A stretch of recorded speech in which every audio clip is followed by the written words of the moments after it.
अपने कमरे में काव्या बैठती है। उसके केंद्रित स्ट्रोक के नीचे रंगों की दुनिया खुलती है। हर ब्रश स्ट्रोक उसकी रचनाओं में जान डालता है, मानो कैनवास में उसकी आत्मा का एक टुकड़ा हो। काव्या के होंठों पर एक हल्की मुस्कान खेलती है। उसकी अकेलेपन की पृष्ठभूमि के खिलाफ एक नाजुक खिलना। उसकी खुशी सतह पर नाचती है, फिर भी उसकी आंखों में गहराई में अकेलेपन की छाया बनी रहती है। कैनवास काव्या की आंतरिक दुनिया को दर्शाता है, जो खुशी और आत्मनिरीक्षण से बुना एक जीवंत टेपेस्ट्री है। अपने कमरे की शांति में काव्या को सांत्वना मिलती है। बाहर की दुनिया से शरण के रूप में पेंटिंग करती है।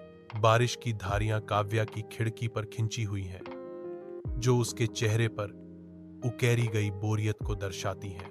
बिस्तर के नीचे एक जादुई ब्रश खोज की प्रतीक्षा कर रहा है, जो निराशाजनक दिन से बचने का संकेत देता है। उसके हाथ में ब्रश धीरे से चमकता है। एक जीवंत लाल गेंद कैनवास पर साकार होने लगती है, बाहर की ग्रेनेस को धता बताते हुए। चित्रित गेंद पृष्ठ से उछलती है, एक वास्तविक वस्तु में बदल जाती है। रंग का एक बीकन अस्तित्व में आता है। काव्या की आंखें गेंद को घूरते हुए खुशी से चमक उठती हैं। उसकी बोरियत शुद्ध उत्साह की लहर से धुल जाती है। काव्या कला सामग्री से घिरी बैठी है। उसका माथा एकाग्रता में सिकुड़ा हुआ है।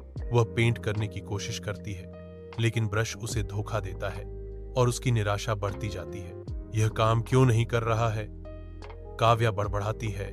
उसकी आवाज बढ़ती निराशा से भरी हुई है। वह रचनात्मक अवरोध से हार मानकर ब्रश को मेज पर फेंक देती है। काव्या खिड़की से झोंकती है। उसकी आंखें बच्चों के खेल के बीच अंश की ओर खिंची चली जाती हैं।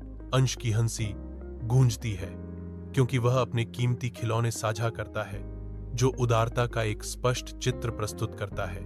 उसे एहसास होता है कि उसे ब्रश साझा करना चाहिए था। काव्या को पछतावे की लहर आती है, क्योंकि वह अंश की उदारता देखती है, जो उसकी अपनी हरकतों के बिल्कुल विपरीत है। यह दृश्य काव्या के सामने खुलता है, जो साझा करने और दयालुता में पाए जाने वाले साधारण आनंद की मार्मिक याद दिलाता है। विशाल विलो के नीचे काव्या अंश को जादुई ब्रश दिखाती है, जिसकी क्षमता धूप में चमक रही है। उत्साह की साझा झलक के साथ काव्या और अंश जादुई उपकरण से चमत्कार करने की तैयारी करते हैं। जादुई ब्रश हवा में नाचता है, स्लाइड और झूले के सेट की अलौकिक रूपरेखा को चित्रित करता है। एक स्लाइड हवा से प्रकट होती है, अवास्तविक रंगों से चमकती है, आनंदमय वंश के लिए तैयार। इसके बगल में एक झूला आकार लेता है, जो खुले आसमान के नीचे ऊंची उड़ाने और अंतहीन हंसी का वादा करता है। जैसे ही उनका निर्माण पूरा होने वाला है, ब्रश प्रकाश से स्पंदित होता है, जो जादू के चरम बिंदु का संकेत देता है। जैसे ही शाम ढलती है, गांव का खेल का मैदान जीवंत हो उठता है। बच्चों के खेलने की आनंदमय आवाजों से गूंजता है। काव्या और अंश एक दूसरे के बगल में खड़े हैं। उनके चेहरे इस दृश्य की साधारण खुशी को दर्शाते हैं। खेल का मैदान सामुदायिक भावना का एक जीवंत प्रमाण, लापरवाह हंसी और असीम कल्पना के लिए एक सुरक्षित आश्रय प्रदान करता है। कोमल देखभाल के साथ काव्या एक पेंट ब्रश को केवल साझा करने के लिए लेबल वाले डिब्बे में उसके निर्दिष्ट स्थान पर लौटाती है। अंश के शब्द दृश्य के अंतर्निहित दर्शन शास्त्र को प्रतिध्वनित करते हैं। देखा, साझा करने से चीजें बेहतर होती हैं।